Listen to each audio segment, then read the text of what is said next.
available, and then we can make an announcement that the Court 3 participants for the 2 p.m. game may now enter the building and go through their game. So that's the type of approach we're talking about taking, is to the extent necessary, controlling much as possible outside the building and restricting when people can come in.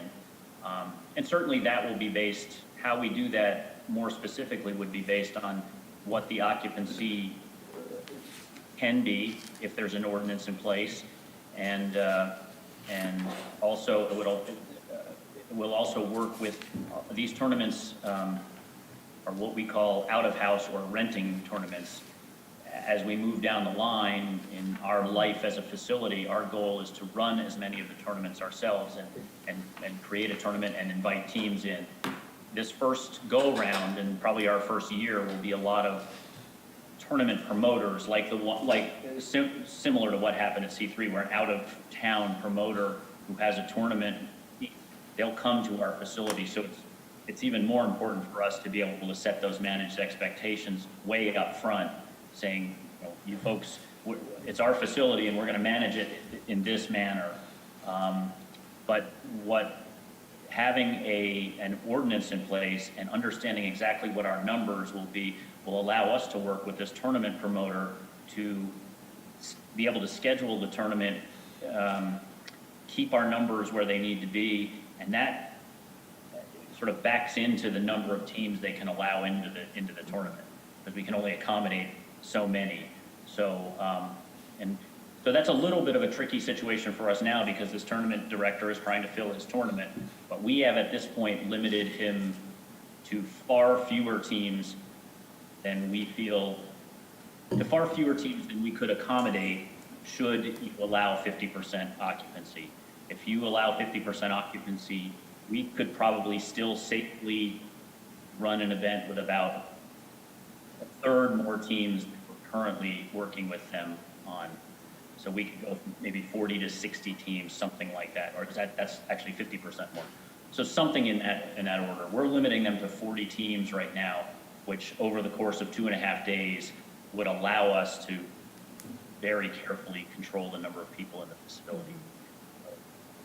Okay. That, Thanks, Michael. yeah. Fritz, do you have anything you want to share? Oops. Sorry. And I see. Fritz, did you want to say something? Sure. I just appreciate the opportunity that Doug extended to be part of this conversation. And I think that most of you probably saw the correspondence that I sent out not long after the C3 event and copied Doug on. I felt it was important that that communication be fairly broad. We learned a lot of lessons with that event, and sort of a perfect storm of things that went wrong, and I could go on all night about it, but I'll summarize by saying that I think the most important issue going forward is communication.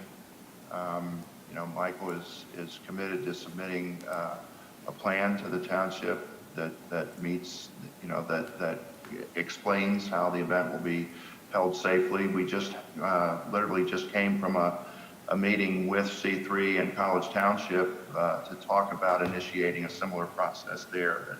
Any events going forward, there needs to be a plan submitted. Whether that's mandatory or not, it just makes sense to do that. I think just in opening up the communications channels and making sure that there's broad understanding of what kind of event is coming in any given circumstance is important, and I think that there's a very broad commitment to that moving forward. So again, I appreciate the opportunity to come and speak and to listen to tonight's meeting. Right, and thanks for all the problem solving on the fly. And I see that Elliot Abrams has his hand up. Mr. Sure. Abrams. First, I hope you're successful with this, and we want to help make that happen.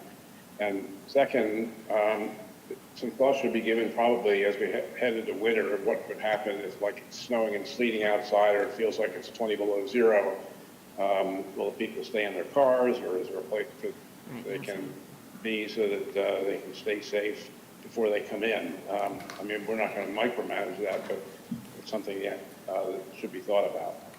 Yeah, I agree that that's part of that. That actually sort of was part of the conversation today with Patton Township about the fact that, Makes sense. you know, as long as these emergency measures are in place under the governor's orders, you know, the 250 gathering outside is an important number. And, you know, that was one of the problems that occurred at C3. Many of the people were sort of milling around outside, not staying, not going back to their cars or not leaving the facility. You know, it turned into a bit of a social event outside.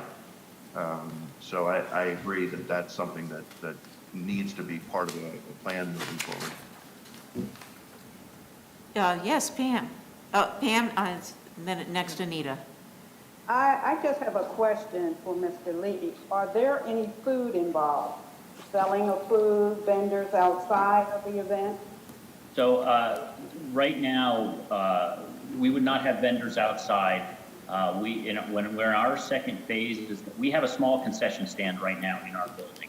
And when our second phase is completed, we will have a larger food service facility. It's licensed and permitted, but we will have a food service facility that our intention is to serve food inside our building.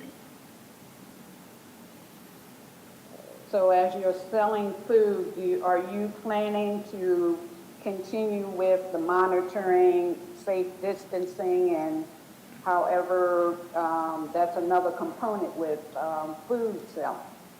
It is, you're right.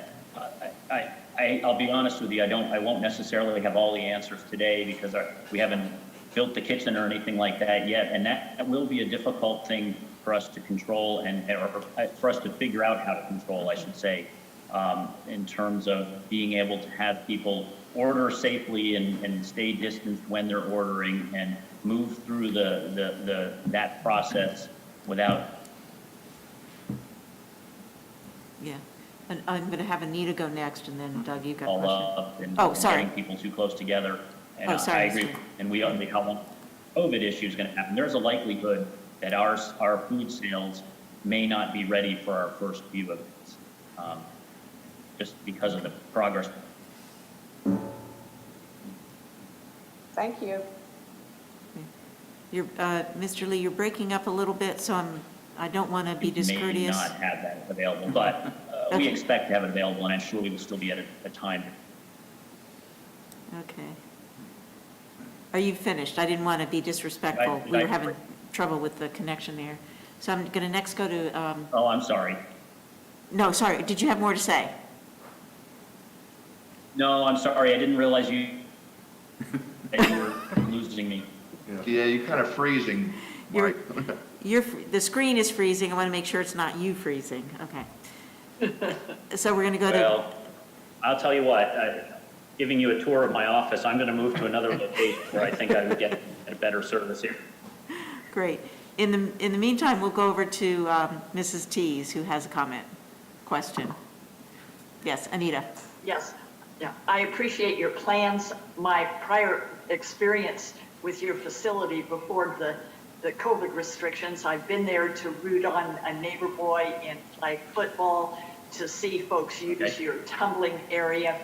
I felt your staff has always been very professional. My question is about the enforcement of the people outdoors who are attending the tournaments.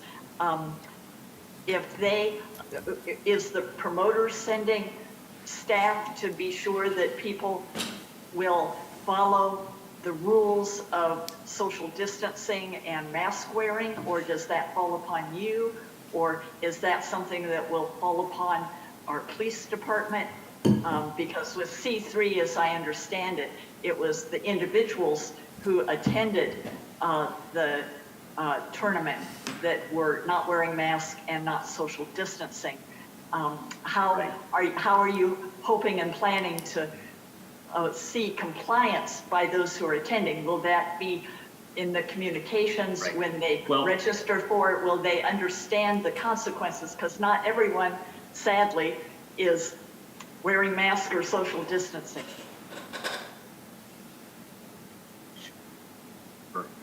First of all, is my connection better now? Yes. Mike? Yeah, Well, good.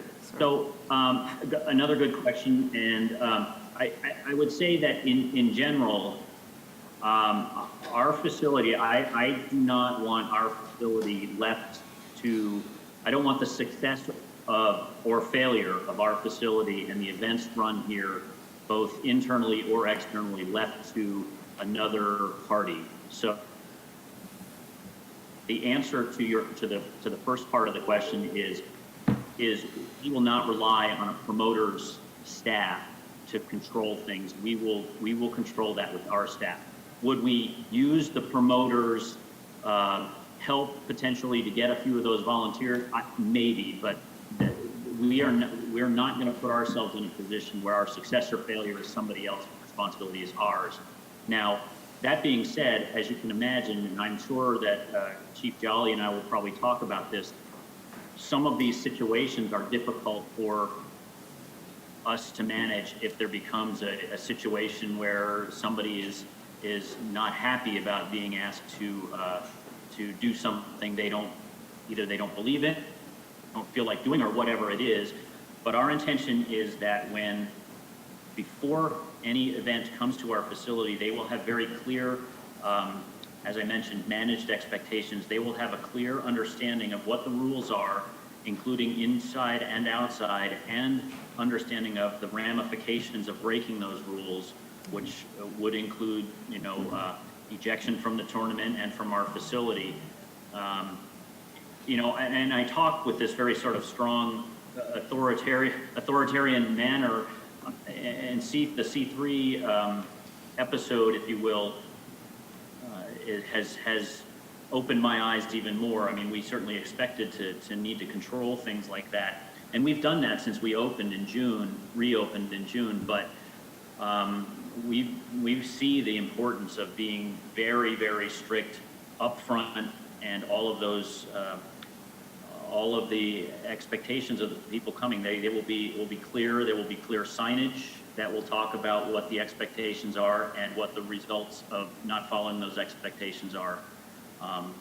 So that's if that answers your question, I hope it does. That's our intention, is we will control that from the beginning, from the first correspondence to the end of the tournament, end of the event. Yeah, thank you for that. It actually was one of the questions I had. So Mr. Erickson has a question. Yeah, Michael, I would, in terms of food service and how you might handle that, I'd recommend that you reach out to Mr. O'Donnell at the State College Borough Health Department. He's our inspector. He's also watched a lot of these people do these things, so he could probably give you some good ideas on how to do it and how to do it safely and within the regulations. Right, good point. Thanks, Doug. Okay. I do know Mr. O'Donnell, so. Questions? Yes. I have a question if no one else on the board does. I have a couple. So my first, Mr. Lee, is concerning the ventilation in your facility. I'm assuming that good ventilation is what you want in a sports facility to begin with, but it's always a prime concern Yeah. with COVID. Yeah. So the ventilation system, I do have I can actually speak from a little bit of authority, as I spent all of my career until a year and a half ago as an architectural engineer. So I was involved in building design, and I do understand about ventilation rates and things like that. So our systems, our heating, ventilating, air conditioning systems are first of all, they meet all the latest codes. They had to get a building permit, and those codes require a substantial amount of ventilation just by the very nature of the codes. The ventilation requirements in buildings has risen fairly dramatically over the past 10 or 15 years as information has come to light about sick building syndrome and those types of things, and the health benefits of. So first of all, our systems meet those requirements, and actually in some cases exceed them. And and they are also controlled in our building with carbon dioxide sensors. Mm-hmm. So as the carbon dioxide levels in our building rise above prescribed levels, our systems are set up to actually open up the outside air intakes Interesting. further and increase the amount of ventilation air that comes through the building.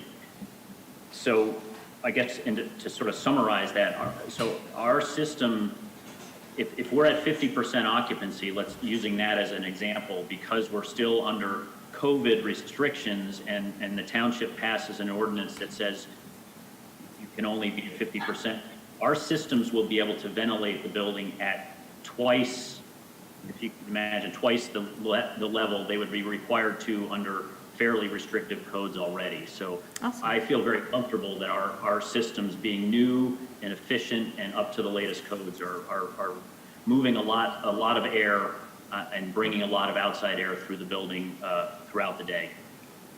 Sounds good. Thank you for that. I have a question for the chief, and maybe just for our COG region in general. I noted that the enforcement at the College Township event was done by both the State College Police and code enforcement. And someone actually suggested to me that code enforcement might play a role in that in the future. How is the Patton Township Police Force set up to deal with, should anything arise at this event at the Nittany Valley Sports Center or any other outside venue, or what role would code play in any enforcement? Yeah, certainly, I mean, we would handle it very similarly to how State College Police Department handled it. I actually spoke with Chief Gardner and talked to him about some of the issues they saw and how they responded out to that. But yeah, if an officer goes out and notices issues that are code violations very abundantly or apparent, we would notify them, and they would send a representative out to inspect what we saw that we felt was in violation. Or if it's a large event where we think it potentially has potential where there could be code violations, we'd probably let them know prior to the event so that maybe they would have somebody respond as well. Okay. It'd be a co-response, and obviously our two agencies work very, very closely together on many different things. So. Okay. Yeah, I think Doug. we would have code, if they'd like, we'd have code go out before the event, do an inspection just to make sure. I mean, the issues out at C3 were, emergency exit doors that were blocked. Right. Things like that. So, those are the things code are looking for. Oh, the C3. Make sure if there is an issue, people can get out safely. And, code would go out before the event and do a courtesy inspection and, make sure that before people get there, Gotcha. everything's in good shape. Also, I mean, police department, we have called code out on weekends before for, issues at apartments for various things, mostly over, you get too many people in an apartment, you can create structural issues, quite frankly. And the other aspect on C3 was, State College Health was also out there enforcing, the health code. So, and, they do that for us too, if needed. It was a perfect storm, yeah. Okay, great. Pam has her hand up. Oh, I'm sorry. Thank you so much. Pam, sorry I didn't see your hand. Go ahead. Doug, like you said, being on the Public Safety Committee, they also said our fire department, code, police department was involved with the violation that they found at this other event. Finding the fines that they issued, the wrestling event, was close to $10,000. Now, in the event that we're trying to prevent that for Mr. Lee, because he sounds like he's up front, he's putting all these things together with us, that we're not surprised. Are there any other ways that we can protect Mr. Lee as they move forward to their events, so they won't get hit with these extreme fines?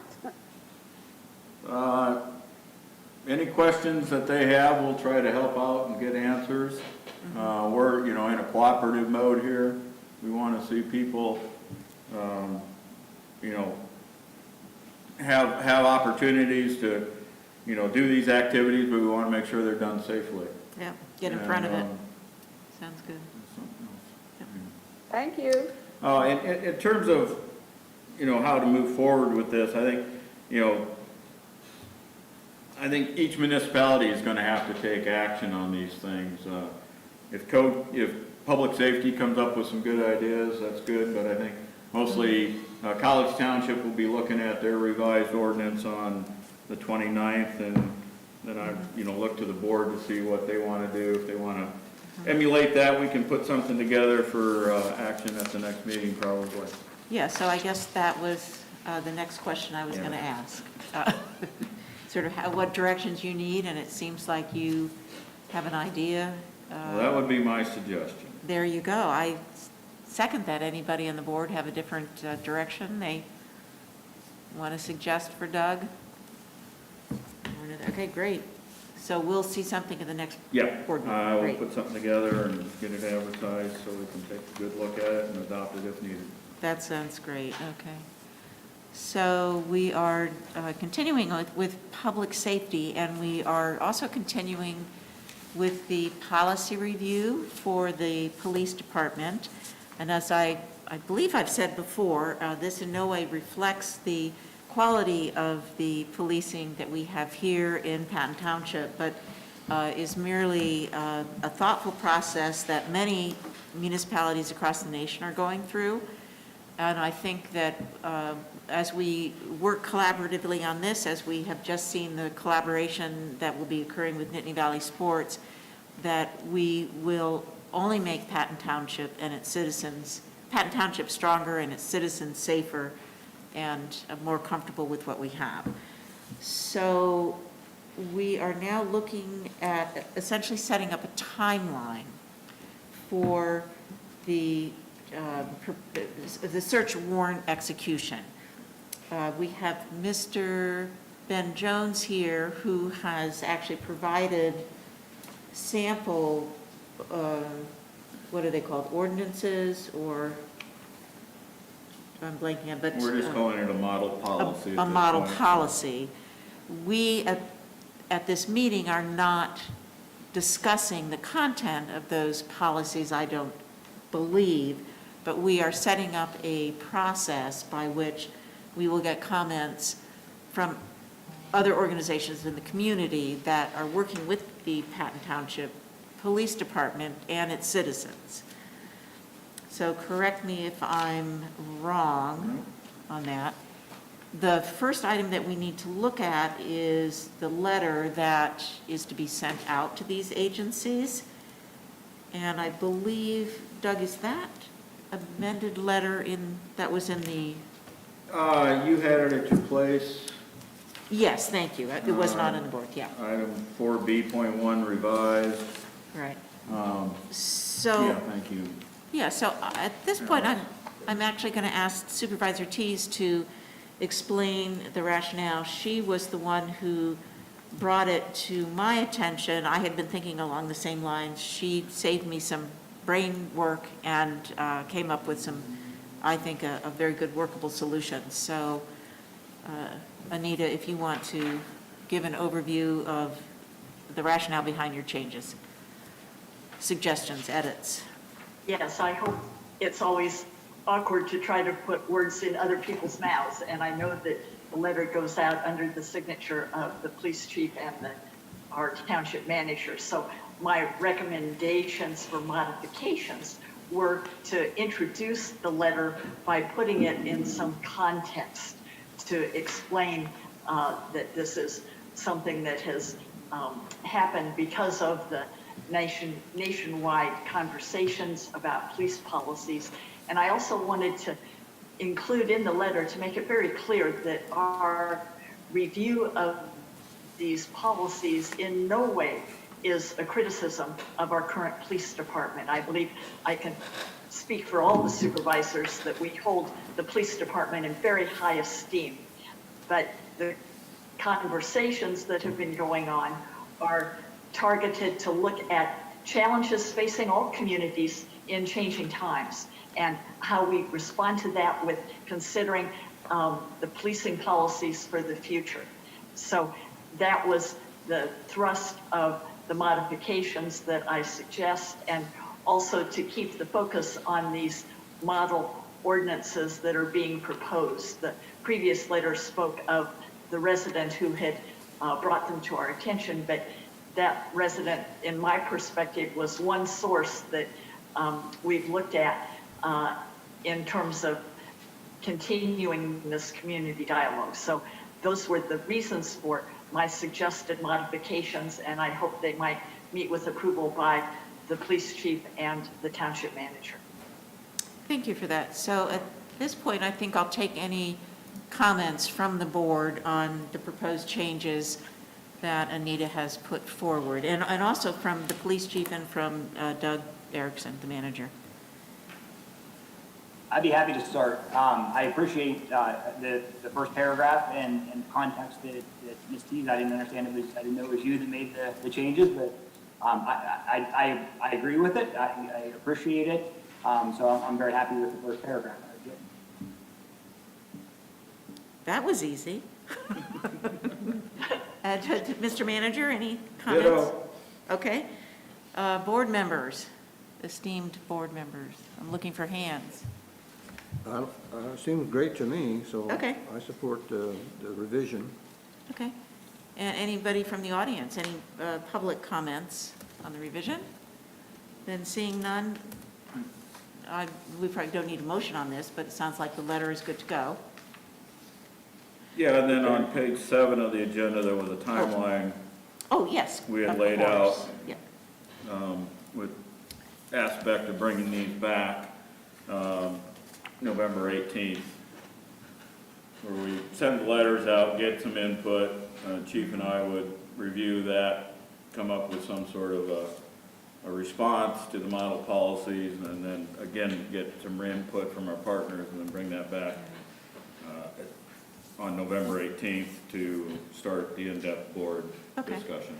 One suggestion that Anita and I had, we did have a discussion over this, and Anita brought it up, was sending this out also to non-policing, non-law enforcement agencies that may be impacted by this. And one would be Center Safe, another perhaps the Mental Health Task Force. It's the county and state college borough, or state center region If task people force. have suggestions for those, we can Yeah. include those. I don't know if there's any other agencies that anyone would suggest. We talked about a few, but I think these two would be, Chief might have some other sure. suggestions Yeah. we can follow up with offline, and just let you know who we sent that out to. Yeah, even a representative from the college, or is it campus and community, the CCU, I can never, unity group, or. I'm not sure they can get something back in that time. Yeah, frame. I think you're right, but there may be individuals involved. I mean, we'll open it up for, I think, once we have the model policy and our response, then I think at that Okay. point, we can open it up to public comment also. Sounds great. And figure out some good ways to, at that point, I would, we can start getting CCU primed for it. I think we have a meeting next week on Monday. Getting who primed for it? Pardon? What was the acronym you used? CCU. Oh, yeah, oh, of course, yes. Yeah, they Thank you. meet the last Monday of The the one month. I tried to so say. I Gotcha. think we're scheduled for next Monday Okay, at 5 o'clock. We can start talking about that it's coming, and there will be a public policy, a public input period then. okay, right, I haven't got that into the schedule yet. but, okay. Yeah, so I think that'd probably be an important aspect. but if we could be a little more proactive about Okay. requiring public input during the public comment Yep. period, that would be good. Yeah, we'll have to figure out Okay. some other channels to reach out on. Good, Maybe Sounds we can great. do our social media, and yeah, and I, CCU will be very active, and there's a couple other groups that yeah. I'm sure will want to be involved. And once again, I'd like to point out that I believe Patton Township is leading the way here. I don't know of any other municipalities that have taken this on. So we're learning, and hopefully modeling as we go. I guess that brings us to, I'm just gonna I have a lost- question. Oh, I'm sorry, yes, thank you. What about mental health professionals in the area and agencies? How should they be in contact with us so that we can get them the information too? They'd be helpful. They know what we're doing. You have So- suggestions, Tyler? Yeah, so I was just thinking, I mean, I can reach out to Natalie Corman, who's the mental health administrator. Oh, good there idea, for Center yeah. County. I can provide the letter to her, to send to her staff, to Sam Inc., who provides us with our delegates services here now in Center County. Mm-hmm. And then even also to Tricky Small, who's in charge of crisis training here in Center County, and see if she has Great. some other folks. That sounds good. Yep, And- I have a few ideas. Okay, and I think the mental health task force will also be a good Yeah, resource there for should be a additional people. report coming out by the end of the month Yeah, great. from that group. Correct, Tyler? That is correct, yep. In fact, actually, I think we're just about finishing up our work. We have a meeting tomorrow. All right, I forgot you were on that, yeah. Thank you for that. Okay, any other comments on this? I'm really pleased with the direction we're going. Boy, that speaks volumes, thank you. And thank you for, helping us Chief out has with a this. question. Chief has his hand raised. And for those of you who I can't think- see, I was nodding thanks to Mr. Ben Jones in the audience, so, thank you. Chief Jolly had his hand up. I'm sorry, am I missing something? What? Sorry. No, it's okay. Before we moved on from public safety, I just had one thing I wanted to run past the board. Please, yes. I Okay. apologize for not catching these. No Yeah. worries. Okay. So we just received a letter, or an email actually from Pam at Parks and Rec regarding Halloween and trick or treat. Ah, And okay. I think it's something that we're going to discuss on a Zoom meeting tomorrow. But at this point, it was scheduled to occur on the 31st from 6 to 8 p.m. However, COVID is still a thing, and then also Penn State football is now a thing, and they will be home against Ohio State that day. Oh, So we don't know the time of the game yet. But we've heard a little bit of chatter that some folks may still come to our area because that is a big game. So the police chiefs in the center region, myself, Chief Albright, and Chief Gardner, generally they rely on our input. So I know Ferguson Township's board discussed it on Monday. So I just wanted to see if there's any suggestion from our board about moving forward with the event. I know the CDC has put out some regulations for trick-or-treating that they suggest that are followed. But I just want to see if there's any input that I can take back or take into consideration as we try to make this decision moving forward or how we move forward with trick-or-treating. Elliot, Scott? thank you, Elliot. Thank you, Doug. Yes. I'm sorry, I failed to mention that item that we discussed at the exec meeting yesterday, but a few possibilities came up. One was thinking that many people would not participate in trick-or-treating because of COVID. Did we need to make a change? Should we be having it at all? Should we move it to Thursday? And nobody was really, had a strong feeling on the whole thing, but it's almost the kind of situation that could solve itself if people aren't going to go out. I mean, we don't have little kids, but I'd be real worried about them going out trick-or-treating, even though we'd have to have a lot of candy in the house, which they could eat it that night, they wouldn't worry about it. Of course, it is the one holiday in the year where a lot of people wear masks. I'm just saying. So anyways, and I guess that's not our decision to make, but it does seem like, Chief, you just need some direction from us to say, yes, it's a good thing to go ahead and Well, discuss. there's a Is that lot what of it is? conversations going on right now. My email box is full of discussions amongst the managers without a lot of resolution. I think we're gonna talk about it on a big Zoom on Friday, Tyler. Somebody said get the chiefs and the managers and Sean Kaufman together and see if we can come up with maybe a couple of recommendations to go back to COG on Monday, so I'm not sure exactly where we're at, but it is a topic of conversation. I know there was some new guidance came out from CDC. I haven't looked at that, but I'm sure that'll be wrapped into the decision, so. Great.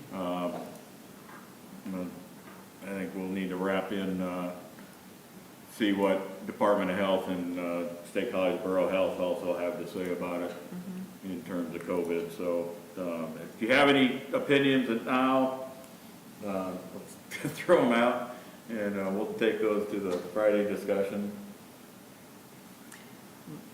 My opinion, unless I don't see other hands up, is that,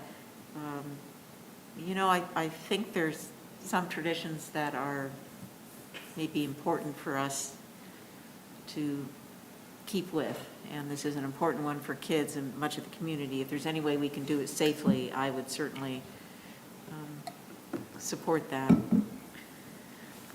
So, anything else? Thank you for that, Chief.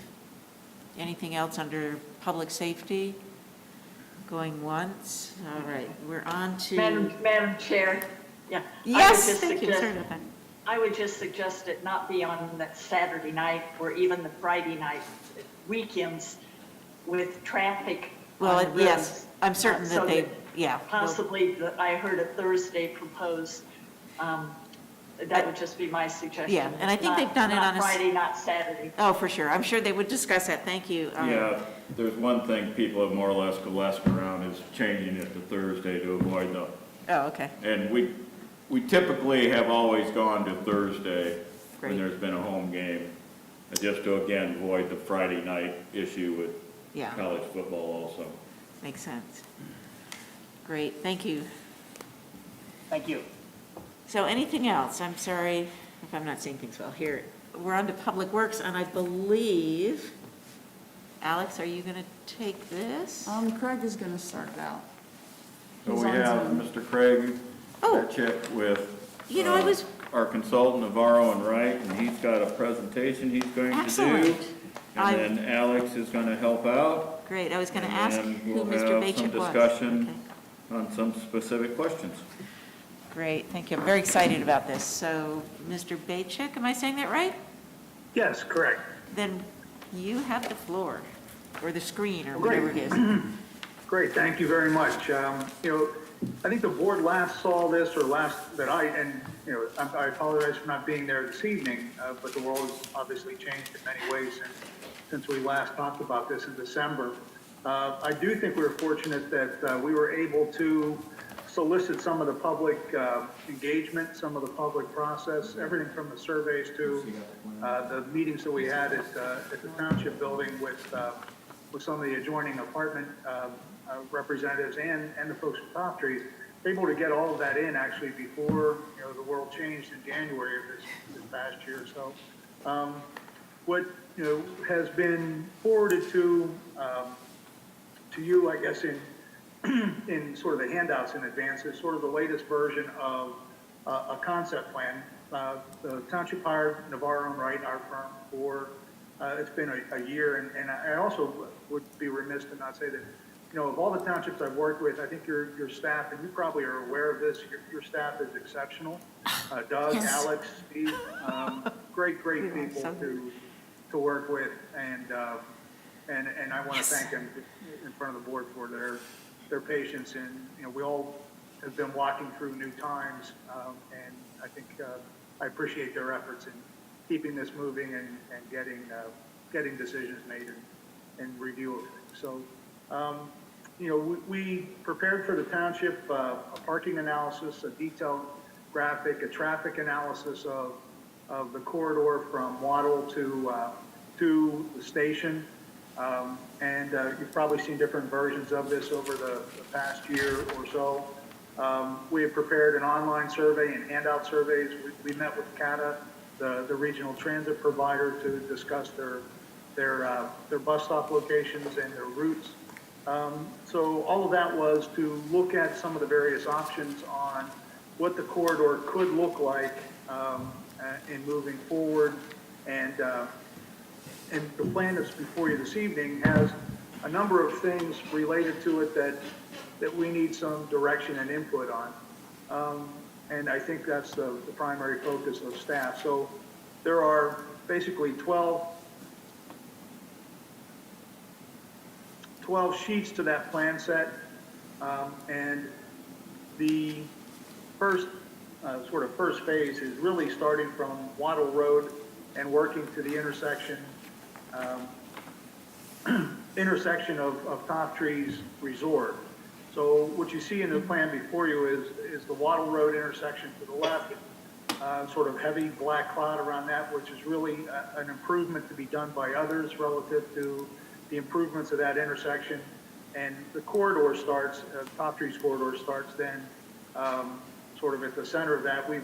We took the liberty of having a little bit of an artsy flair to it, and you'll see the township logo embossed at some of the intersections as an optional item, but it's a way to create a brand for this corridor that has some relevance and is a way of addressing a sense of place. So the corridor starts again here at the Wattle Road intersection and looked at the major culvert underneath under Top Trees Avenue. We analyzed the stormwater elements upstream from that to determine the size of culverts and a replacement of that would be necessary. It's also interesting the irrigation system for the Top Trees Resort currently goes through those culverts. So Top Trees is in the middle of upgrading their irrigation system. They'll be correcting that. But the corridor itself looks at a 3-lane alignment at the intersection with Wattle, a left turn and a right turn lane, and then a sort of a northbound or eastbound lane that gets people from Wattle into the corridor. Those are 12-foot lanes, and then we're on both sides adding 5-foot bike lanes, dedicated bike lane, adjacent to the 12-foot travel lanes, and then a grass median or a grass tree lawn, and then a 5-foot sidewalk. So those amenities currently do not exist, obviously, in the corridor and are pretty much consistent throughout. As we traverse sort of to the east, there are 2 crossings that have been incorporated. One is between the 11th green and the 12th tee, and then the Bellefonte Center Central Rail Trail crossing.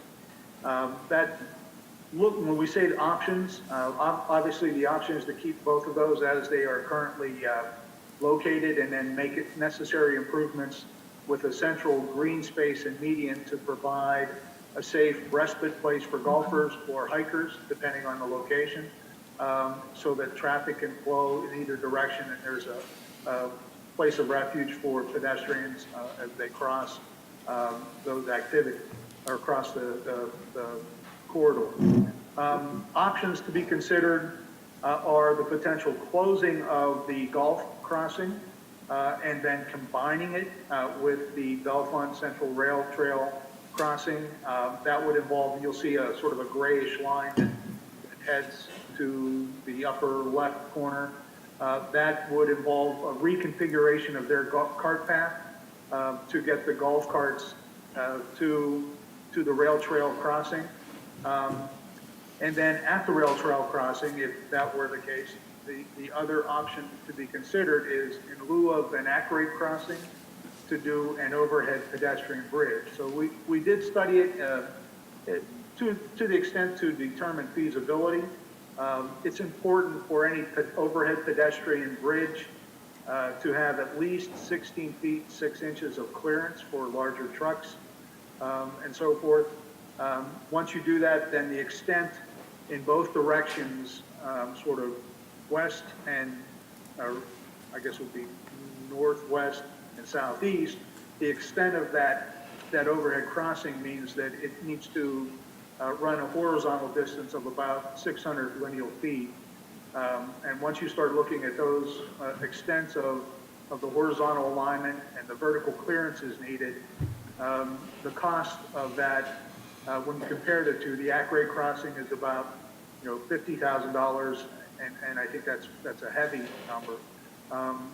versus about $600,000 for the overhead.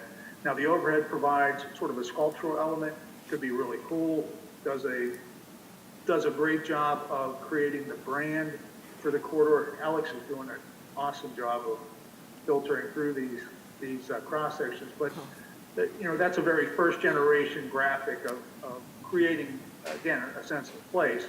But to do that, the structural elements of those columns, the extent of the alignment has a price tag associated. So one of the things we're looking for, I think, from the board is, of those options, what is the board's preference in moving forward with the real option of what you want to ultimately achieve. That's not to say you couldn't do the at-grade crossing at this point, and at some point in the future, come back and do the overhead pedestrian width. But it is certainly an option that improves the safety elements. All of what we have done improve the safety elements and sort of the blind curve, especially with the golf crossing. The Bellefonte Rail Trail has an optimum good sight distance in both directions and is really not problematic at grade. Golf crossing is a little bit more of a problem because of the blind curve and the vertical changes. So that's one of the major elements of options to be considered for the first phase. The first phase also looks at reconfiguring the entrance to the Top Trees Resort. We actually used their original master plan that was developed in part to configure that sort of pork chop island there for the exit lane out of the resort. The vertical curve for this, or the profile for this, is difficult to see on a screen, but basically we're adjusting the grades to eliminate that bottoming out that happens with turning movements. And it's a minor tweak, but it's a relatively simple thing to do if you're envisioning this entire corridor to solve their problem or solve the problem on the public road of those vehicles bottoming out and scarring the pavement. Here again, you'll see a sort of a township logo to sort of brand that corridor with the township embellishment, the Top Trees Avenue corridor.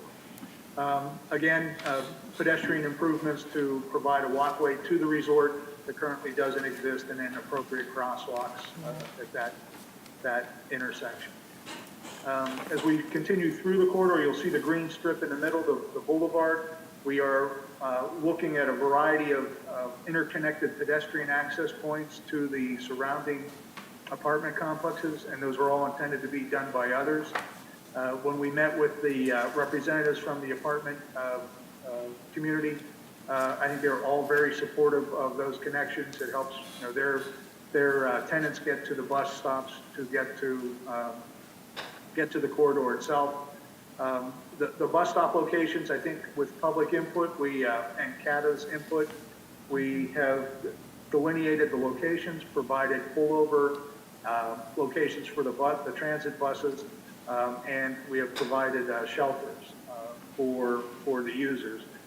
It's an amenity that, if you really want to be serious about providing transit, rather than having someone stand out in the rain on a steep slope, giving them a place to be sheltered from the inclement weather, which does happen in the winter in State College. So we're providing those amenities in conjunction with input from Cata. One of the other elements that is sort of critical to this is we got rid of the what your public works staff affectionately called the hog trough, which is that concrete channel that occasionally also was a trap for vehicles that slid off the road in the winter, created curved edges to the corridor, and sort of a revisited storm sewer system to appropriate collect stormwater and combine that with the existing system where appropriate, but get a storm sewer system that more affectionately handles the water. And we've introduced, you'll see a number of GSWs, that stands for Green Stormwater Infrastructure. intended to be rain gardens or infiltration beds to, pre-treat that first flush of stormwater off of the avenue before it gets dumped into the stormwater system and then ultimately into the stream and to the bay. So you'll note that there's a number of crossings.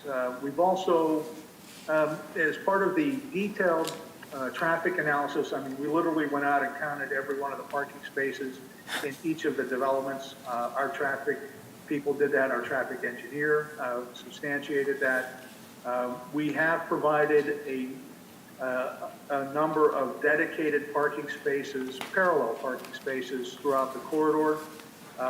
And that worked in conjunction with recommendations from staff to the areas. And one area that we added is also on Cricklewood. We added parallel parking in that location as an additional add-on to this because it seems to make sense and there seems to be a need. So as we went through the corridor, we tried to identify those locations where parallel parking made sense, and even eliminated some through this process, especially at the station.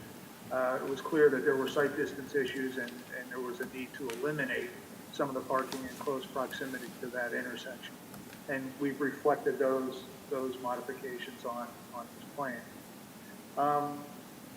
I think what's before you really represents a fairly well-defined way to interject bike traffic in both dedicated lanes and dedicated lanes till Cricklewood, and then from Cricklewood to the station, it's a shared bike lane scenario. But I think there's adequate dimensions there.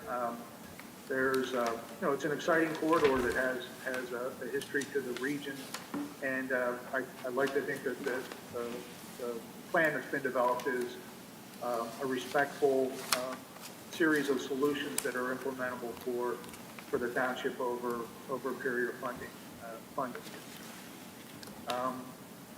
I'm happy to dive into more details if you wish, or answer any questions that you may have. Again, staff has been instrumental in guiding and has been excellent to help us sort of carve out this project for you to consider further. I think at this point I'd like to add the coordination that I completed with Center Bike.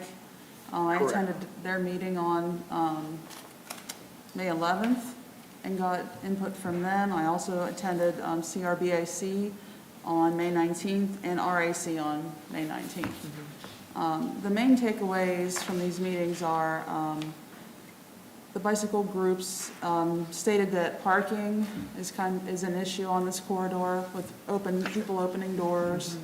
That's kind of a safety issue for them. They were content with having bicycle lanes, as we show on the plans, going from Waddle to Cricklewood, and then sharing the road between Cricklewood and the station. So they were content with that, and they also would like to see upgrades to the Bellefonte Central Rail Trail. So those were the main takeaways from those meetings.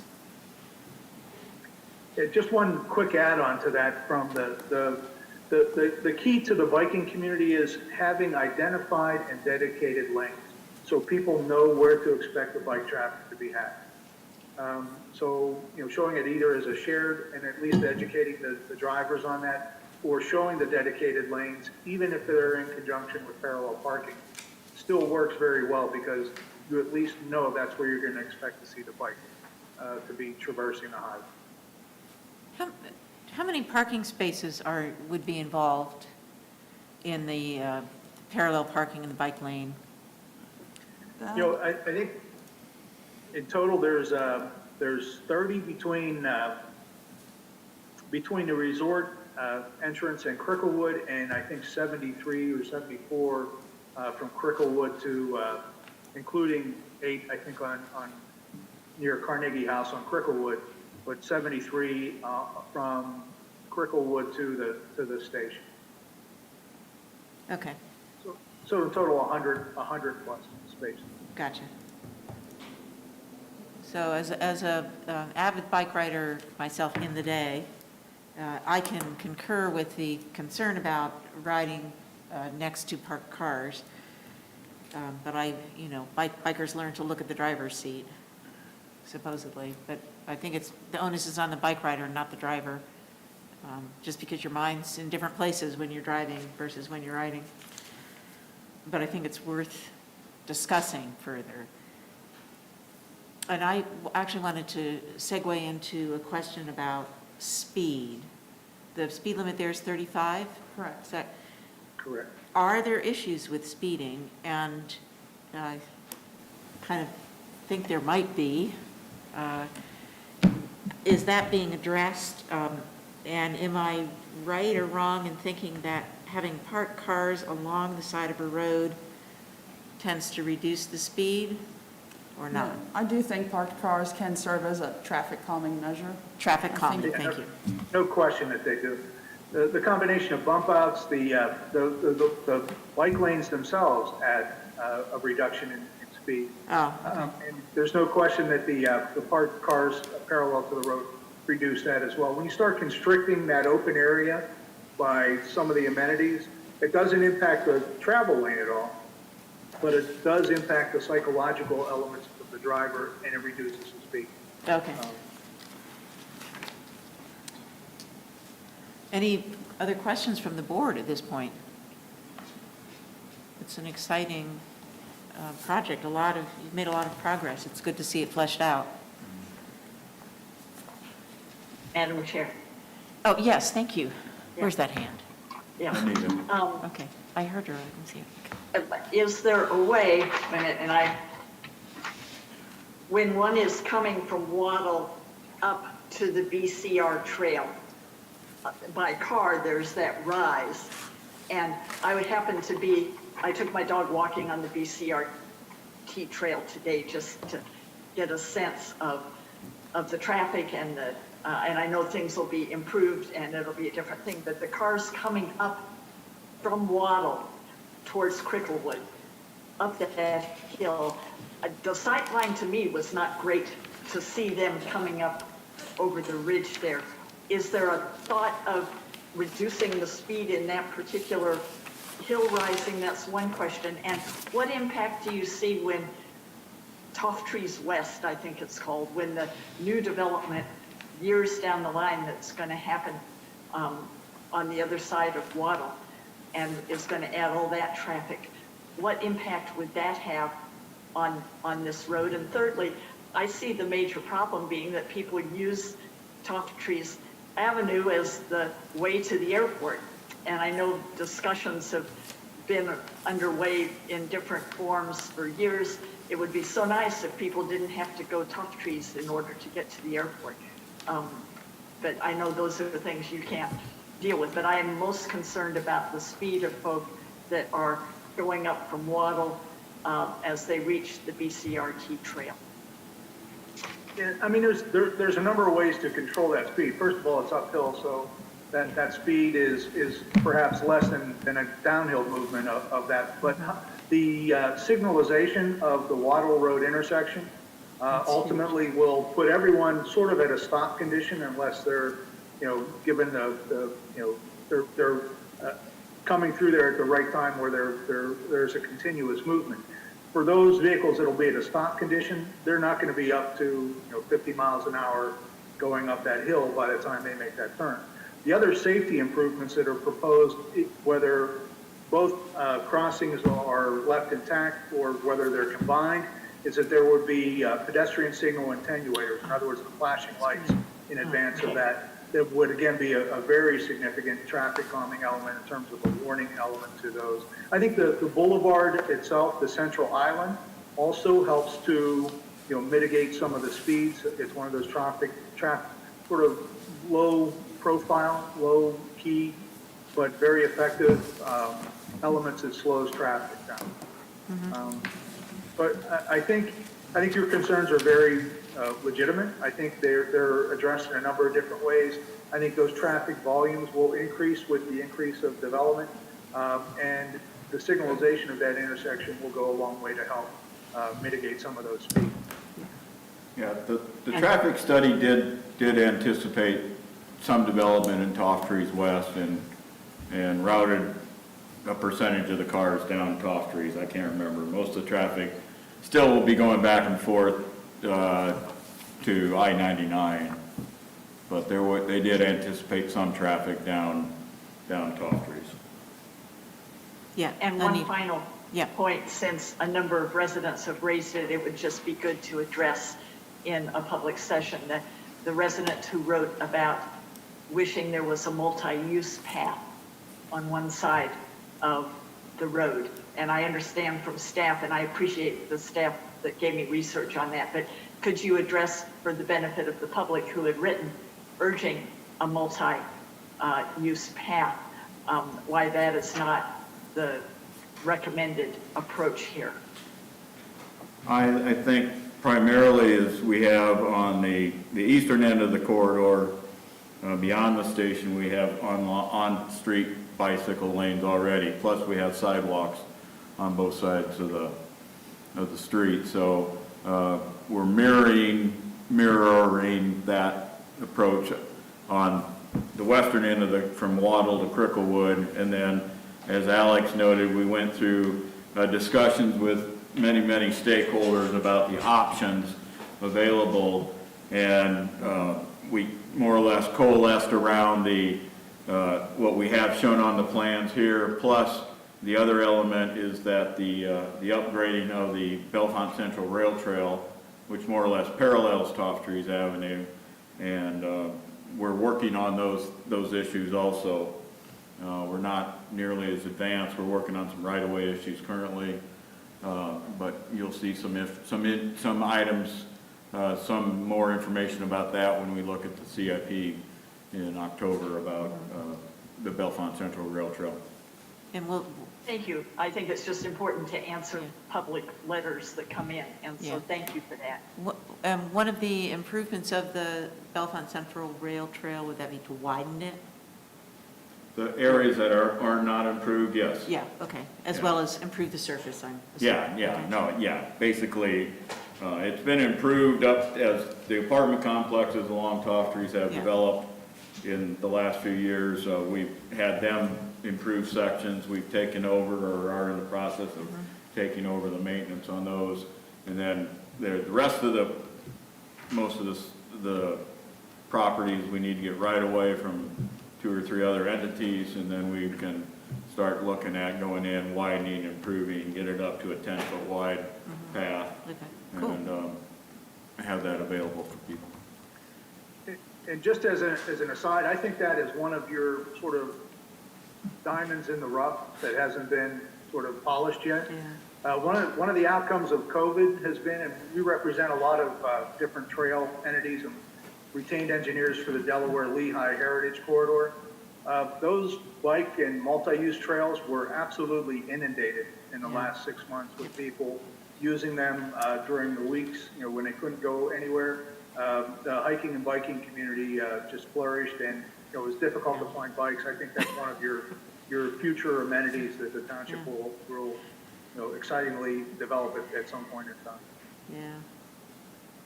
Great. I am very pleased to see the signals at the intersection of Waddle and Toff Trees Avenue. That was a very troublesome intersection to me, so, for many reasons. Yeah, maybe I'll take that as a segue. Okay, good. We've been working with the developer for Toff Trees West. We basically said we want to change that intersection once. So from where it is today to a signalized intersection. They are anticipating starting some development out there next year.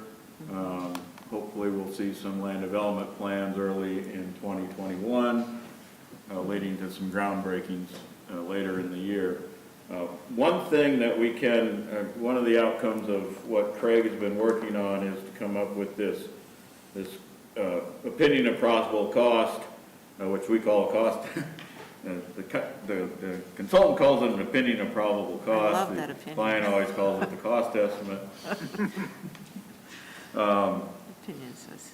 And the number that we're looking at tonight is under number 1, phase 1, which is basically up from Wattle Road, not including the Wattle Road intersection, up to the intersection with the resort, and slightly beyond that, $2.7 million, a big salty number. That's the all-in cost, I think, except it does not include the bridge. Includes the on-grade, at-grade crossings. Well, one of the opportunities we have here with the developer for the Toff Trees West is they will be looking at getting some grant money, state grant monies. Yeah. We can cooperate with them, jointly apply for some grant money. So, I don't know how much of this phase 1 we can get in, but we're going to start those conversations in earnest as soon as, we finish this discussion tonight, answer these few questions we have on page 9 of the agenda, then we can start looking at this in earnest with the developers and start developing a strategy for those grants. They would be applied for yet this year. And like I said, our goal is to get as much of this phase 1 funded as we can. Yeah. So shall we segue from there to the 2 questions? Elliot has Should we ask Elliot if he has a comment? Well, I just wanted, for the cyclists, is there a realistic 4-foot spacing between the edge of the bike lane and where the cars will be? I see signs sometimes posted around the area reminding us that there's a requirement to give the bicyclists 4 feet, but I see it sometimes on roads that are too narrow to do that practically. Well, in this instance, we have 12-foot travel lanes and a 5-foot bike lane. So that should provide that separation. Okay, and also on the islands, I agree with the benefits of the islands, but in foggy or particularly dark situations on curved roads, it's a good idea to paint the edges of them just so that they reflecting paint so that people don't miss them.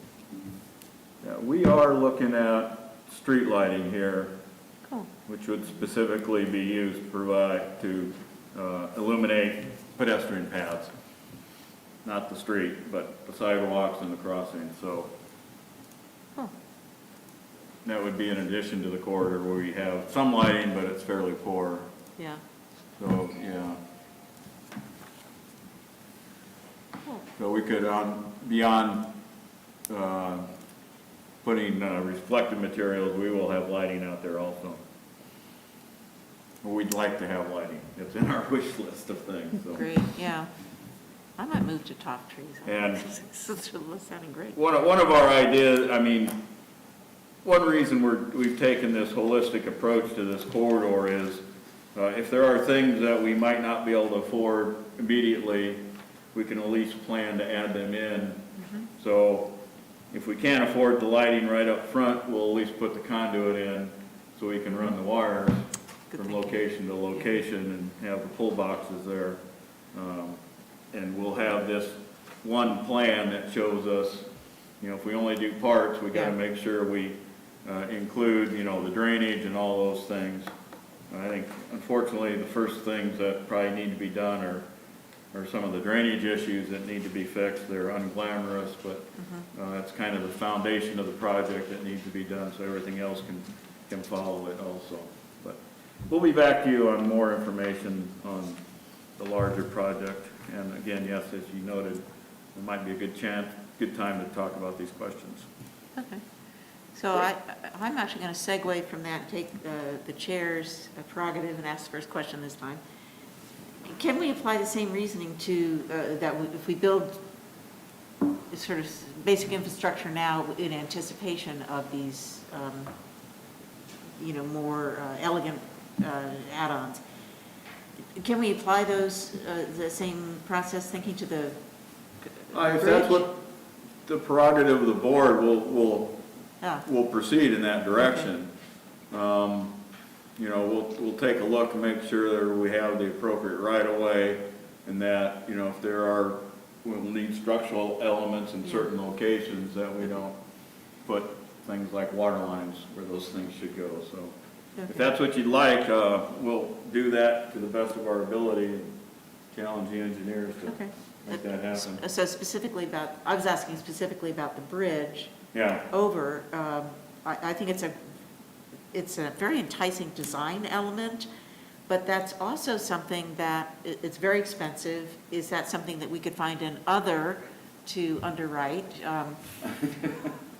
Who knows? The comments we've heard from the golf course are they're probably they're not a source of much funding. Yeah, there you go. I Put it that way. The other question I wanted to ask on that is, was there any consideration of a tunnel under?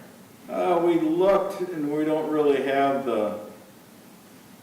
I don't think we really have the vertical, grid is problematic. vertical clearance. Yeah. Yeah, I guess you'd have to raise the road, I guess, quite a bit. Really increase that vertical. It's a combination of that, and then if you do a tunnel, you need to deal with the drainage of that Of tunnel. course, to yeah. get the water out of it. Yeah. And the tunnels, long-term in terms of maintenance, are, they're expensive as well and expensive to maintain. Oh, interesting. I'm familiar with the tunnel that goes under Blue Course. Yeah, I think we looked at that and sent Okay. them photos Yeah. and asked them to consider something like that. Okay. Right. Good enough. Those are my questions. So I'll now do my diligence with the rest of the board. Dan? Put those questions back up on the board, Alan. Well, I wanted to address the concept of a bridge. I don't think it's really useful or practical there. I would believe that people wouldn't use it. They There's would always just that. cross Yeah. the road, on grade. They wouldn't even use the bridge. Well, unless you have impediments that make it very difficult to do that, but I think you're right. Correct. You need to guide that and make sure that you're dealing with the safety issues to sort of force that to happen. But you're correct. Some of human nature is to, sort of do what they want when it comes Yeah, to those options. like water. Yeah. Makes most direct course. Yeah, I'm thinking of I've been at Penn State a long time, and they put pedestrian tunnels at the intersection of, Shortledge Road and Larry And then Porter, is it Porter? Pollock? Pollock and Shortledge. Pedestrian tunnels to go under that. Years ago, Nobody used them. Everyone kept crossing the street on grade, so, And now they covered them up, right? They filled don't them. even oh yeah, exist. they Okay. filled them in. All righty, Yeah. fair enough. And Tofttrees Avenue is not an expressway. I mean, it makes sense to put a pedestrian bridge, if you're crossing over Yeah, an interstate highway or something. But here's it's a two-lane road where it's not. I agree. And it's I also, think- I don't think it's worth that much money to even pursue even this. with an other, okay. I agree. Okay, so do we need to take a straw poll on the bridge? Ms. Tees has her hand up. Yeah, good, Anita. What do you I say? also support it being at the grade level. When I was Okay. at the BCRT intersection today, you just wait for the traffic to clear. They come up pretty fast, so Yeah. you don't want to just So dash we can- across. But I felt very safe crossing even with the current situation because you just wait the traffic out. So I think the grade level, especially with the new improvements that'll be made, and from a safety perspective, would be very safe for pedestrians and dog walkers and Yeah. bikers. Sounds good. Okay. So I also I'll, think we should hold bridge ID in suspension. what was that? Elliot said something? I think we should hold the bridge ID in suspension. Yeah, I can't think of a comeback to that. Good, yeah. Good. We'll cross that bridge, no. Okay. So the next question is future phases. Do we need to bicycle accommodation. Look at that, I think at this point, I mean, these two questions can be answered, can be considered and re-answered some other time, but if there are significant changes that the board would like to see at this point, we should probably get them baked into the concept. So the first question is, we've talked about how we're accommodating bicycles between the combination of dedicated lanes for most of the project, but the share the road concept between Cricklewood and the station entrance. In that fact, we would widen those lanes somewhat from 12 feet to 15 feet, which is the recommended width for a share of the road. So that's what we've included. If the board would like to see dedicated lanes, we'd have to go back and revise that section, and it's going to add some width to the project. So there, and then the other one is on-street parking. I know it's a pretty subjective answer I'm asking for at this point. You know, do you think we need more? Is it about right? Or would you like to see less? Do you think some can be removed? Our analysis of parking in the apartment complexes is everybody's got enough parking for their tenants. We definitely don't need as much on-street parking as currently is out there, but we probably do need to provide some for visitors and others. And the question again, from a subjective point of view, is are we about right or less, or more or less? Okay.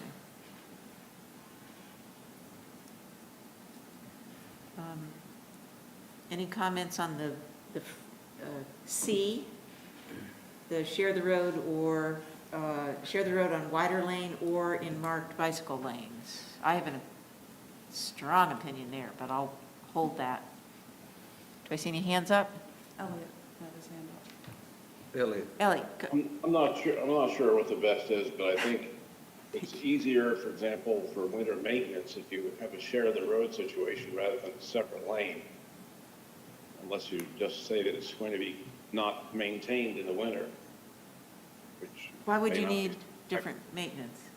I think it's just in a marked bicycle lane as opposed to a, Yeah, it's just there's a white line between the Yeah. car lane and the bicycle lane. so I think And they maintenance aren't would, split physically. yeah, maintenance wouldn't be impacted. All right. Yeah, Yeah, sometimes we have to remind the drivers to get all the way over to the curb when they plow, oh, okay. but Anyone else have a strong opinion on What's your basically opinion? share the road or a demarked bike lane? And I guess if we did that, the road would have to be wider. yeah. Oh, we we share the do- road on a wider lane, or, I would like to see a marked bike lane myself. I'm not sure how that fits into the width of the road. Would they both have to be wide, 12 feet to 15 feet? What's, Yeah, you're probably gonna end up adding 5 or 6 feet to the width of that 6 more road through there. so that'll, So translates into more right of way we'd have to pick up. okay, so increased cost. Yeah, But I think really we're talking about safety here, and I think there are probably a lot of bicyclists using that, even though, there currently are No? not a lot of Oh. people bicycling on Toff Trees. They did Okay. pick up bicycle counts oh, when okay, they did the interesting. traffic. Yeah, I mean, if you'd like, we can come back to this question later. We can bring back those numbers for you if you'd Okay, like to see are them. but there are no marked bicycle lanes currently, correct? Correct. The So- well, Just on the eastern end from the Oh, right, after the station. from the station After the on to, station, headed but there's no parking in that area either. There's right, and never it's been also any pretty steep, parking. pretty steep hill, and there aren't that many destinations at that end, except for the Yeah. airport, of course. Whereas on the end where the golf course is, you have going over Wattle Road and going to restaurants, or going into Yeah, school. and the other thing is we match up their bike lanes, marked bike lanes on Wattle Road, so that's the other Yeah, reason okay. to keep that. Because I would predict that if there were bike lanes, that bicycle traffic could increase, but maybe not. It's hard to say. It could, I mean, we see a lot of pedestrian traffic too, so our guess is if the more safe you make it for people, perceived safety, Yeah, that they'll make higher use of it. Yeah, and that's certainly our goal, certainly with the, our, Well, we're trying to Sustainability. accommodate all modes Yeah. of transportation. but we also, that's the direction we want to move toward. You know, So we want to provide the possibility to increase. I'm running out of battery. Pam has her hand up. Thank you, Pam, yes. Doug, do we have the funding to extend the bike lane at all?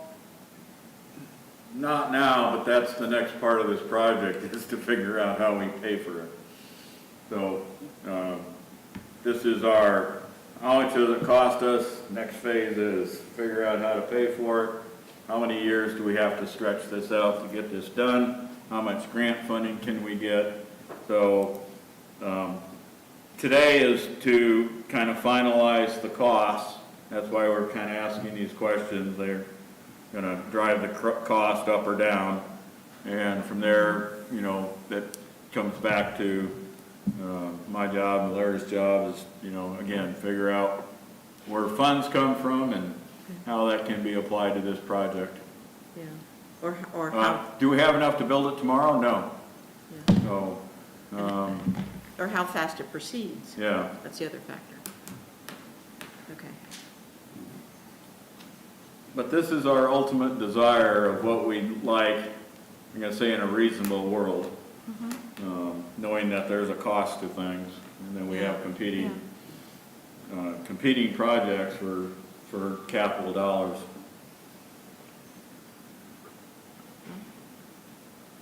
Any other comments? Do you have enough guidance from us? I think No. we'll put together some information on the bicycle accommodations and bring that back, and, at this point, I think we'll leave the parking as where it is, Okay. okay? Everybody okay with that? And then we'll proceed with the phase one. I think we've got guidance on phase one, and we can proceed to, put together grant applications for that. Sounds So good. thank you, Craig. Yeah, thank you Thanks, very Yes, much. thank you. Thanks, everyone. It is great to see it fleshed out. Nice job. Yeah, thanks to everyone. Yep. So we're on to project updates, the 2 Fox Hill Road, Burnell Road, and then the overlay paving. That's you, Doug. Yeah, we're running into hiccups with utility relocations on Fox Hill, Burnell Road. Every time we turn around, the utilities say it's gonna take a little longer, so, we may not finish it this year, but we'll be back in the spring if we don't, so that's where we're at. Trying to accommodate PennDOT's, they don't wanna pave too late, so we may be at the point where we might, pause the road work and let, West Penn Power and Verizon and the other utilities all get in there and finish moving their stuff and have a clear shot at it in the spring. You know? Well, Burnell, Sounds good, you would yeah. reopen Burnell Oh, yeah, Road? yeah, yeah. Okay, if there's an interruption. Yeah, no, that, we'd make whatever temporary tie-ins we need to make. We had a meeting on site today, so those conversations are ongoing. But, you know, what's been done is good. And like I said, just the utilities are a little frustrating to work with sometimes, so. And they love this time of the year because they always say, yeah, we'll do it unless a hurricane comes. And we have to go south to help somebody, so. Oh, there you go. So we're having that. And Steve, do you have an update on overlay for Valley Vista? Did we lose? Yeah, if you can hear me. Yep. Yeah, so, yeah, the road superintendent is working with the contractor to finish up those, there's 3 sections, or I believe 3 sections of Valley Vista, which will then, from Oakley to Carnegie, which will bring all of that up to relatively new pavement. But yeah, they have till October, I believe it's the 11th to finish that. I believe they were originally looking to start this last week in September, so that should be Great. actually finishing up very shortly.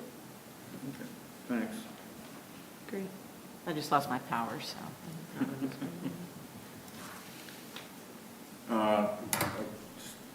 Item 6A, we have Bill Studler. It's not on the planning commission anymore, so Kate D'Amico has Yeah. reminded me shortly after the meeting started that she would be providing our update. So, Yay, Kate. welcome, Everyone. Kate. Hello, hello. So the Patton Township Planning Commission met on September 14th. We had a relatively brief agenda. We discussed the equine facility that is proposed to be located out in 550. It will include a hospital, an arena, and an isolation facility. Apparently, all of these are much needed. The only large animal facilities in Pennsylvania are at the University of Pennsylvania, and then there's one at Cornell, in New York. So we agreed that this is a good project, and we're looking forward to the next steps in the land development plan. We then discussed phase 6C of the Grays Woods Plain Community, also known as Grays Point, with an E. It will include 41 townhomes, which will bring the total up to 439 units out there. It's all in accordance with the master plan. The Planning Commission reviewed the plan and recommended conditional approval with the completion of all items noted on the comment letter provided by staff. Nicole is the next item on the agenda. Nicole will take you through it. We also approved temporary canopy for outdoor seating and autos. And then in our work session, we again discussed approaches to affordable housing in Patton Township. And that was a discussion that was sort of laced with frustration, I think. Three options on the table for the past many, many months were inclusionary units, mandating inclusionary units, expanding the use of mixed-use overlays, and allowing adjacent dwelling units in the R2 districts. The board had asked us to discontinue looking into duplexes, so we did do that. The township sent out a survey and got, I believe, 98 responses. Many of them were pretty negative. Some did recommend considering the planned airport district for affordable housing. As I said, some of the planning commission members expressed some frustration who said that perhaps the board could provide a more explicit charge for moving forward as opposed to just sort of blanketly looking at various approaches. And that said, I want to commend Nicole for her exceptional research into and guidance around this discussion. And one of the takeaways for me is that we need to refine our approach and strategy for communicating with residents. We saw this at Patton Crossing, and now we're seeing with affordable housing, and I just think we need to come up with a communication plan that's perhaps more strategic, and I see Anita nodding. And, you know, we could look further out of town. We could look at a public-private partnership in which the township subsidizes affordable housing. The question is, as Doug said, who pays for the subsidy and who gets benefits from the subsidy? And so Anita did suggest we create a reading list on the Planning Commission website, and Doug suggested we just link to the Community Land Trust or another or the Affordable Housing Coalition, so we recommend doing that. And then finally, in the work session, we talked about the proposed trail to connect the planned airport district to Top Trees. This would be a big 10-foot wide paved path separate from the roadway. There are certain topographical challenges, right-of-way challenges, and then there's the university's gray fields to be avoided. And that looks like it's going to have at least a 5-year trigger to plan it, design it, obtain funding, and build it. So don't hold your breath, but it will be a great addition to the community when we get there. And that's my report. Thank you. Let's see. I think we're on to, are we finally on to the land development plan, Grace Woods? So, Nicole? yeah, oh, great. We'll have Nicole do an introduction, and I haven't seen Nicole on there. there she is. I was blacked out. Okay. Hello, everyone. So as Kate did mention in her great summary of our last planning commission meeting, we did review the final land development plan for phase 6C Grace Point out in the Grace Woods Plan community. There's a little section in the agenda there that kind of gives you a little bit of a background for phase 6. 6A was approved back in 2018. Phase 6B was approved last October in 2019. This phase is 4.43 acres, and it will have 41 townhome lots, and it will also extend Berry Way. And once this is completed, there will be 439 of the 1,497 units constructed. And as Kate mentioned, this is in accordance with the master plan. So the Planning Commission is recommending approval, provided that all of the comments on the staff letter are addressed. I'm not sure, is anyone from Keller? Mr. Pratt here with Keller Engineers, if the board would like more information. I'll just briefly add, this is a continuation of the Grace Point neighborhood that started in 2018. So this will be the 5th project in Grace Point. We had 6A, 6B, we had mass grading earlier this year. A large stockpile was approved. This is phase 6C, and this would represent the 112th unit in the Grace Point neighborhood. Phase 6D is under design now. You'll see that in the coming weeks. And also perhaps a phase beyond that. So they've been fairly successful with the units they're offering. And this neighborhood is a continuation basically of the 6A area, townhomes 41, basically identical to the pattern established under 6A. With some additional provision of on-street parking, some additional common open space, and also the lotting of the reserved area for what's been called the town center under the master plan. Here tonight to answer any questions you may have. Oh, These units seem to be selling quite quickly. they do seem to be. In transfers. For example, one left and Wow. say one town left. Is that right? Wow. Wow. Yeah, if you haven't driven out to the end of Gray's Woods lately, I recommend you go out there. Yeah, New community out there. yep, I have. So, any board members have any questions? And I apologize, my computer died, so I'm not on my individual screen, but I am looking. So the planning commission recommended approvals, right? Yep. Right. They did. I'd like to move approval with the customary wording that, assuming that all the checked items are taken care of. Second. Okay, we've got a motion and a second. Any further discussion? Seeing none, I'll take a vote. The ayes in favor, say so. Aye. Aye. Any opposed? Okay, it looks like it's been approved. Thank you very much. Thank you. Thank you for sitting through the entire meeting. Yeah. Great. So we're on to administration part, the PML, the leadership. I'm going to suggest we skip that. PML still has not posted any information about the summit. Okay, So I can't ask anybody to be a voting delegate when they don't know what they're doing. So Yeah. hopefully PML will get something up by the 14th. okay. So we're on to the consent agenda. Correct, Just we have three items. in there. Yep. I move approval of the consent agenda. Got a second? Okay. Okay, I think we have a second. Elliot, great. So all those in favor of approving the consent agenda signify by saying aye. Aye. Aye. Opposed? Okay, we can move on to the manager's report. Thank you. Had several interesting pieces of correspondence here in the last couple of weeks. I wanted to highlight, trying to get there, there we go.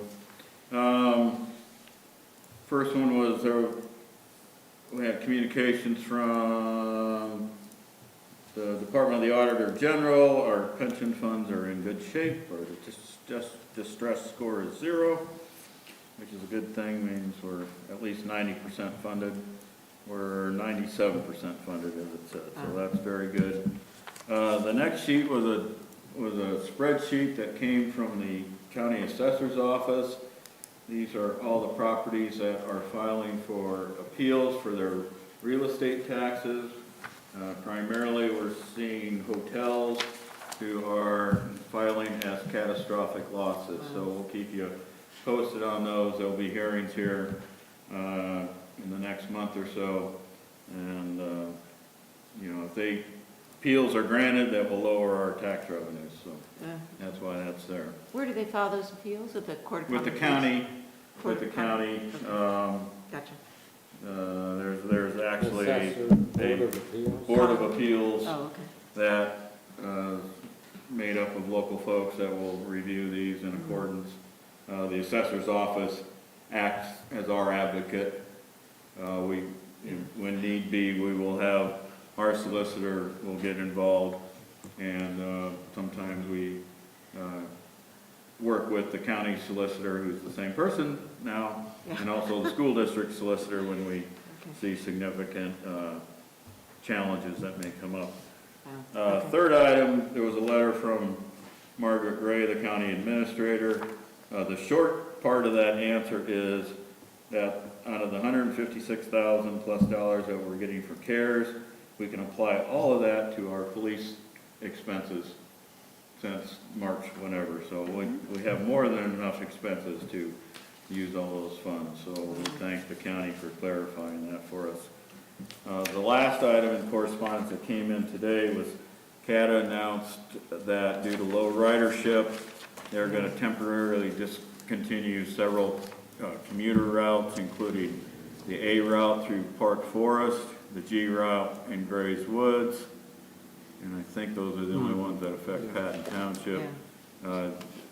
We want to tell folks, if you are dependent on those routes, please contact Cata at 814-238-2282 and discuss your transportation needs. They might have other alternatives that may be able to assist you with. So that is effective. There's not an effective date on that. Yes, it is. Yeah, Monday, October 5th. October. Yeah. Monday, October 5th. Okay. Okay, yeah. So Thank how you. can we get this word out to our citizens? Um, I know the Cata will do their own publicity. yeah, on they've the been buses, doing, I mean, but- we can put it up on Nextdoor That'd be and great. Facebook and just let people, again, we want to point them back towards Cata if they have questions. Right. Could we get it up on one of the electronic signs just for a couple of days? That, probably not. Yeah. In fact, people who ride the bus might not be going I'm sure it's past people those who, electronic signs. yeah, I would suspect that Yeah. Cata has been posting that inside those buses. I mean, I'll ask that question. I would think they're providing that information on those buses as they're currently going around right now. So, but I will ask that question and get an Great. idea of how they're reaching out. I know I can't remember, I had an email Yeah. short Pam, exchange with Pam, Jackie. do you have any specific suggestions for Cata on broadcasting information about the route changes? Usually it's on their buses. Yeah. Through word of mouth. I think they have an extensive communication network that people will find out about the discontinuance of commuter routes. So through us on the board, and you know, I'm looking for flyers that are going to be posted at like Walmart or Giant. The word will get out. Okay. So Yeah, we'll people- ask them that question. That sounds They- good. Thank you. This notice went out to media outlets, apartment complexes, human service agencies. So Makes sense. we'll work with them, see what we can do to Okay. get that further spread. Just the next item was census. Again, if you have not responded, please do so. The easiest way is to do it online, census2020.org. If you don't have any more information other than where you lived on April 1st and how many people live there, that's sufficient. And if all your roommates enter that, census has a way to make sure they don't overcount. Last thing on page 12 is a list of upcoming events, including township office schedule. Notice fall bulk waste is up in the week of October 12 to 16. And I'm not going to talk about trick or treat. More to come on trick or treat. And household hazardous waste collection is November 2021. And I think I saw a notice came out, I think today, late today, about hazardous waste collection. You're gonna have to pre-register for that. I assume, get a slot. More information will be forthcoming on that. Okay. But that came out from Solid Refuse and Recycling and Refuse Authority. Makes sense. End of my report. Okay, we're moving on to committee reports, and before I ask for any individual reports, I'd like to get consensus, I hope, or opinion on changing the procedure here slightly. Mr. Abrams suggested to me at the last meeting that we encourage people making committee reports to submit them in writing, following Ms. T's example the previous week. And of course, we know that Mr. Downsborough submits his report for the airport authority. We get one from Pat Monteith and the water authority, and so on. That would save time at the end of the meeting when we're all pretty tired. But I would also add the caveat that if somebody needs feedback for action to be taken on a committee, then it's perfectly appropriate to present that particular item and then ask for board feedback. And I know Mr. Trevino is going to ask for that at some point tonight because he has a budget hearing meeting tomorrow. So is that something that people on the board can agree to, writing up the reports from their respective committees and submitting them to be included in the agenda packet? Yes. Any objections? Okay, and then again, if there is something that you need feedback from or you're particularly excited about, you can express it in one sentence. I think that's fine, so. Alrighty, with that, thank you, and we'll go to Mr. Trevino, who has some items to report on. Finance.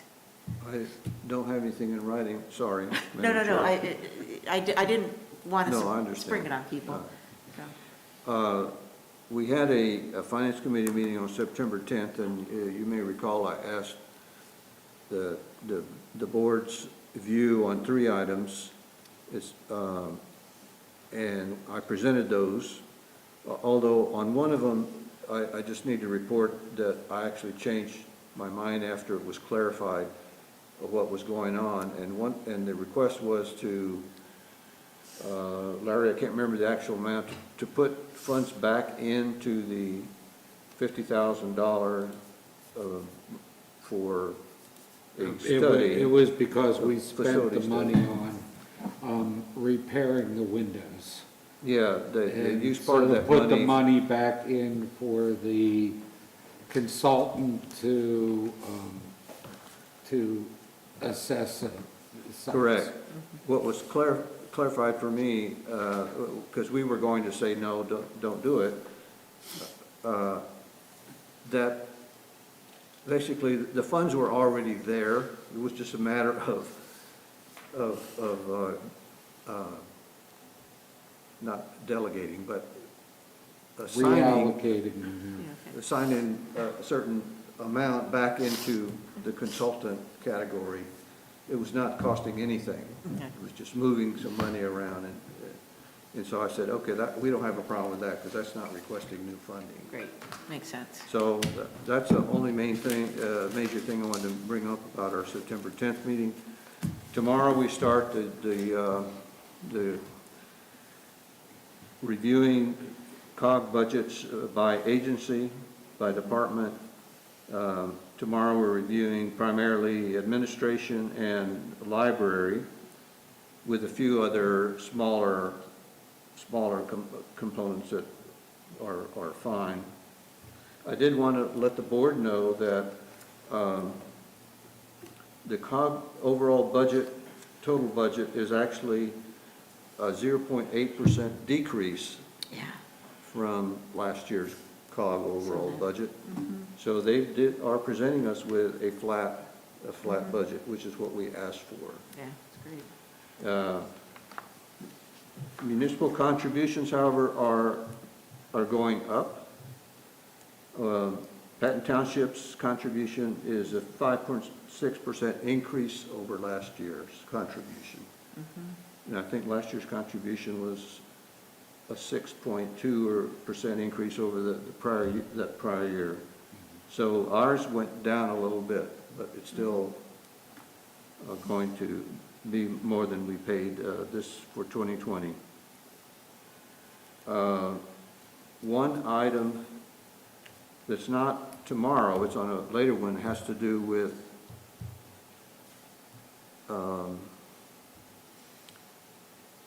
Parks and Rec. And Parks and Rec, in their budget, included a request to, for postage for mailing the printed activity guide. Because in the past, they didn't mail it. It was just distributed. It was made available to the public and so forth. And they're going from around a $26,000 advertising budget this year, 2020, to an $85,000 request for 2021, so that they can do 2 mailings of the printed activity guide. And I think that's not something we should support this year when we're trying to hold down costs. And they did not show in their revenue forecast that the mailing of the printed guides was going to result in an increased revenue stream from that. So Larry and I had a chat about it, and it's like, it's no justification to increase your advertising budget if you're not expecting a return on that increase in advertisement. Especially when, as I was reading, many of their events have gone to online events. So anybody that they would be participating in an event would have to have online access. I wonder the motivation for that. Are they trying to increase people who are not connected to the internet, which I applaud, but if you aren't connected with the internet, the chances are that you won't be able to participate in many of the events. Sad as it is. So it does sound excessive to me. Any other comments from the board? Did you want input on that, Thea? Yeah, I wanted input. Any other responses, opinions?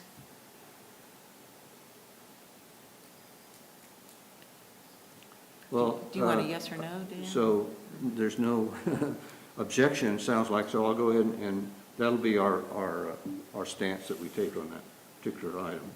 Now, we don't review Parks and Rec budget until Thursday, October 1st.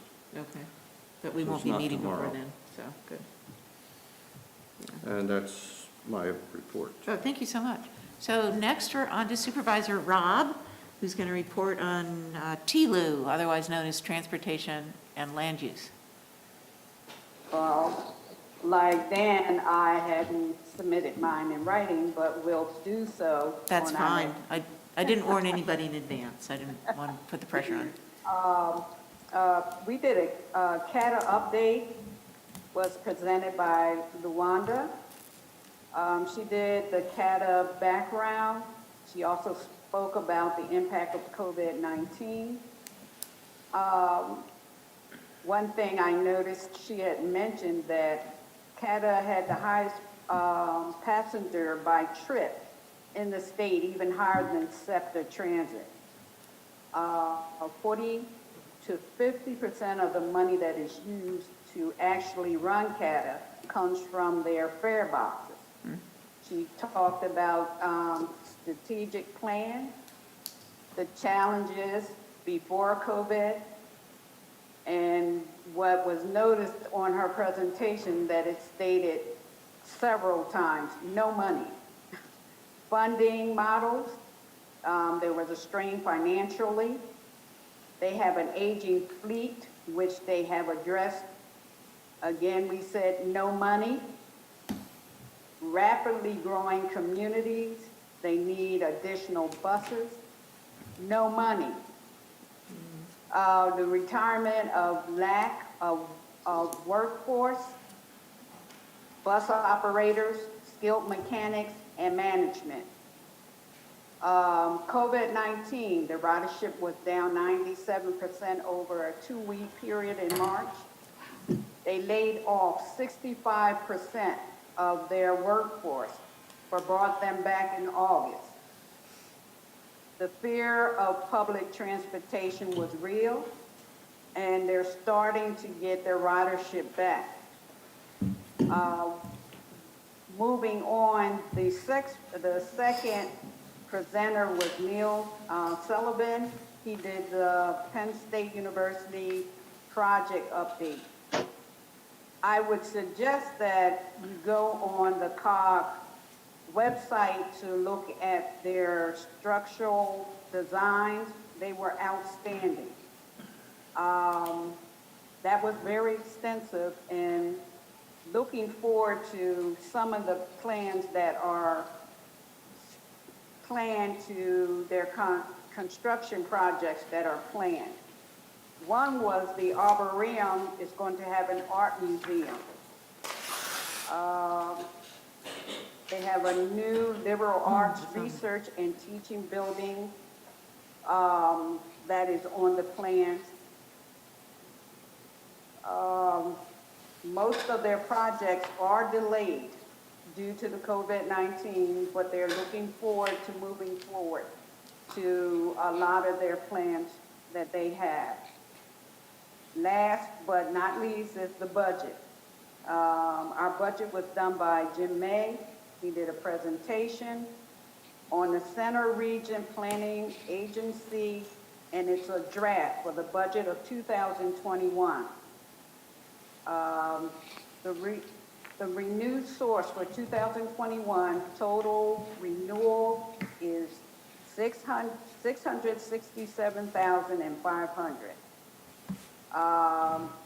This included the municipal shares of Center County and fund balance and others. They also had the regional program, which all 6 municipalities participates in. The final one are the local program, which 3 townships that participate in, which are Half Moon, Harris, and Patton Township. Half Moon is 34%, Harris is 40%, and Patton is 50%. Overtime is split 3 ways. Their expenditure capital is 1%, personnel is 84%, and operational is 16%. So the summary is no personnel changes, operational costs are about the same, and return to previous approved funding levels. Personnel remains the largest expenditure. And our next TLU meeting is a joint meeting with the Center Regional Planning Commission, and that is August 5th. That ends my report. August 5th? Yes. October the 5th. Gotcha, okay. Thank you very much. That was very thorough. I am next with the Solar Power Purchase Working Group, which did not meet. We had to cancel because we did not meet quorum. The next report is also from me on the Climate Technical Advisory Group. We are continuing with stakeholder outreach. We are looking for, to identify ways, the details of ways in which we can either reduce carbon output or we can sequester carbon sequestered through trees and through soil microbes and so on. The other thing we discussed was a survey that's going out to residents of the Center region to find out what they know about climate change, what their attitudes are about climate change, how they feel about action, how they feel about adaptation. So we've spent quite a bit of time on that. That should go out, I guess, in the next few weeks. We'll use the information back on that to determine how we go about implementing the climate action and adaptation plan. so we're next on to the executive with Mr. Abrams. Okay. Unmute this. The meeting mostly we talked about the issue in College Township, and also we talked about the hiring process for the new library director. Right now, it includes a steering committee, and since it's going to go on beyond the end of this year, and so the question was, will the people that are on the committee right now stay on, or will it all be replaced when we have new people on the executive committee? And if it's all the same to you, I just as soon stay on that group, but that's up to you. There's a process that's been set up for, we're not sure if there's going to be a national search or more local, but it's just preliminary right now. Okay, yeah, it would be Dan who would be stepping up to be chair, so he would be the default member, so, yeah, okay. Right. So, well, Dan, that's up to you. Would you rather take that over? Well, we can chat about it, because Yeah. I haven't even Yeah, thought about it yet, so, Okay. yeah. Well, you know one of the other board people. I'm sorry, what? You know one of the board other members. board, I believe. I know one of the board members. It's your wife, isn't it? Isn't she on that? Oh, yes. oh, in the library. Yeah, the library board. Yeah, she's, she's on the, library board. She's one of the trustees. Yeah. Right. Right. They were all at the meeting. They were all part of the meeting. It occurred right after the exec meeting. Right. Okay, anything else? No. Okay. I don't think we have anybody else. Oh, yes. It looks like we're jumping all the way down to the Center County Metropolitan Planning Organization. You met on September 22nd, but I see a note here that you will provide a report on October 15th. Is that correct, Pam? Yes. Okay, great. So I don't think we have any more committee reports unless I missed somebody. There was a report from, on the Borough Water Authority, and then a Oh, report from exactly, a special thank you. meeting on Senator Airport that don't require any action. Right, and they're all written and included Yep. in the. Chris Hurley submitted his report today, so it didn't Oh. get here in time to Yeah. Okay. I'll print it include out. that with the next, yeah. Okay, great. I apologize. One other item on the exec. Elliot has another item. Yes, I know. Go ahead, Elliot, sorry. They asked us if they could replace the tanker that they need to. It doesn't work anymore. For the fire department, and so also we would lose out on a big discount if we wait to purchase it. And so our thought was to go right ahead with it. That was Steve Bear's suggestion.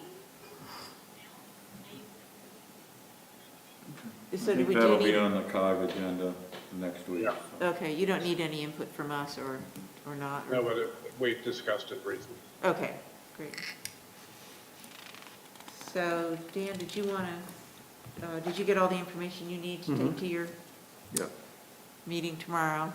right. Thank you for doing that, so it's a lot Yeah, of. I have a big report in October, in our first Yeah, October good, meeting. okay. That's a big From all these commitment. budget Yeah. meetings. I'm glad you're doing that. Okay, anything else? We've got a lot of information about upcoming meetings, but we can all read. So, I guess this is where I say, Move to adjourn.